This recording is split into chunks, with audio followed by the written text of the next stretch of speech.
कुछ दिनों पहले मेरे पास एक साउथ इंडियन लेडी आई थी।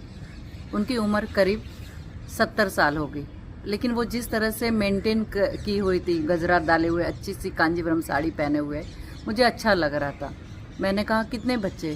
तो वो कह रही थी मेरे पास 3 बच्चे हैं, जिसमें एक आउट ऑफ इंडिया रहते हैं अमेरिका में, और बाकी 2 मेरे पास रहते हैं। उसमें एक बेटी का डिवोर्स हो गया, वो मेरे घर आकर रहती है, और एक लड़का है जिसका ठीक ठाक चल रहा है।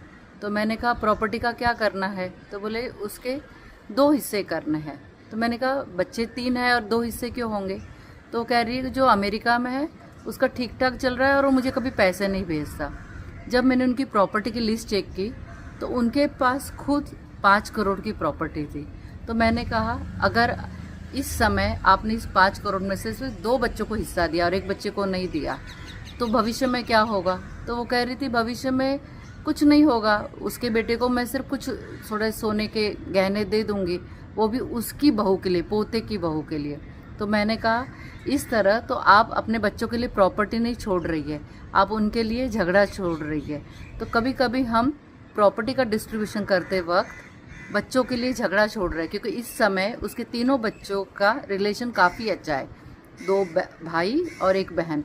इन तीनों का आपस में कोई मतभेद नहीं है, लेकिन जैसे ही विल बनेगी और उसे पता चलेगा, या माँ की मृत्यु के बाद पता चलेगा उस बेटे को जो अमेरिका में है कि उसकी माँ ने उसके लिए कुछ नहीं दिया, तो इन दोनों भाई बहनों से लड़ेगा। उसको ये बात समझ में आ गई और उसने कहा कि मैं तीनों बच्चों को बराबर प्रॉपर्टी दूंगी। तो कभी कभी न्याय अन्याय से ज़्यादा आप बच्चों के लिए प्रॉपर्टी छोड़ रहे हैं या झगड़ा, इसका ध्यान रखिएगा। धन्यवाद।